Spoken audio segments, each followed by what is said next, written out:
টলিউডের জনপ্রিয় বর্ষীয়ান অভিনেতা প্রসেনজিৎ চট্টোপাধ্যায় তার অভিনয় দিয়ে যেমন প্রশংসিত, তেমনি ব্যক্তিজীবন নিয়েও চর্চার শেষ নেই। ব্যক্তিজীবনে অভিনেতা 3টি বিয়ে করেছেন। প্রসেনজিতের দ্বিতীয় স্ত্রী অর্পণা গুহ ঠাকুর ও তার মেয়ে প্রেরণা। যদিও অভিনেতার সঙ্গে মেয়ের কোনো সম্পর্কই নেই, বিদেশে মায়ের সঙ্গে থাকেন তিনি, নিজের মতো করেই জীবনযাপন করছেন। তবে সামাজিক মাধ্যমে বেশ ভালোই সক্রিয় থাকেন প্রেরণা।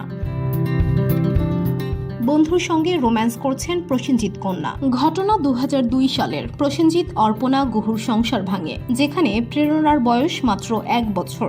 এরপরেই মেয়েকে নিয়ে বিদেশে চলে যান অর্পণা। প্রসেনজিতের সঙ্গে আর কোনো যোগাযোগ রাখেননি তিনি। মেয়ে প্রেরণাও বড় হয়েছে মূলত মায়ের কাছেই। মা অর্পণা গুহু ঠাকুরতার সঙ্গে বিদেশেই থাকেন প্রেরণা। আইন বিষয়ে পড়াশোনা করছেন। বাবা প্রসেনজিতের মতো প্রেরণা গ্ল্যামের দুনিয়ায় আসতে চান না। তবে কোনো টলিউড হিরোইনের চেয়ে কম যান না প্রসেনজিৎ কন্যা। একেবারে বাবার মতোই দেখতে লাগে তাকে, যেমন গায়ের রং তেমনি গ্ল্যামার। বসুন্ধরা, উত্তরা, বনশ্রী, কুড়িল ও বাড্ডা সহ রাজধানীর বিভিন্ন স্থানে অভিজাত ও অত্যাধুনিক মানের ফ্ল্যাট কেনার এক নির্ভরযোগ্য প্রতিষ্ঠান প্লেজেন্ট প্রপার্টিজ লিমিটেড। তাই আপনার স্বপ্নের আবাসনের জন্য আজই যোগাযোগ করুন। Pleasant properties limited, where destiny matches eventually.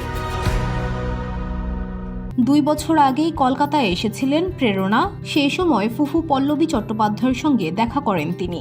সম্প্রতি সামাজিক মাধ্যমে কিছু ছবি শেয়ার করেছেন প্রেরণা, যেখানে তাকে এক যুবকের সঙ্গে দেখা গেছে। যেই ছবি দেখে বোঝা যাচ্ছে মনের মানুষের সন্ধান পেয়ে গেছেন প্রসেনজিৎ কন্যা। কালো রঙের বিকিনি পরে ওই রহস্যময় তরুণের সঙ্গে সি বিচে সময় কাটাচ্ছেন প্রেরণা। এ সময় যুবকের গালে চুমু খেতেও দেখা গেছে তাকে। দুজনেই যে ভালোবাসায় ডুবে আছেন সেটি স্পষ্ট, কিন্তু কোথায় সেই যুবককে নিয়ে ঘুরতে গেছেন প্রেরণা তা বোঝা না গেলেও তারা যে প্রেমে হাবুডুবু খাচ্ছেন সেটি বোঝাই যায়। সেখান থেকে একগুচ্ছ ছবি শেয়ার করেছেন প্রেরণা, যেগুলো ঝড়ের গতিতে ভাইরাল হয়েছে নেট দুনিয়ায়। এই ছবিগুলোতে কমেন্ট করেছেন প্রেরণার ফুপু তথা প্রসেনজিতের বোন পল্লবী চট্টোপাধ্যায়। পল্লবী তাদের ছবি খুব মিষ্টি বলে মন্তব্য করেছেন। সেই সঙ্গে গোলাপি হার্টের ইমোজি জুড়ে দিয়েছেন ফুপু।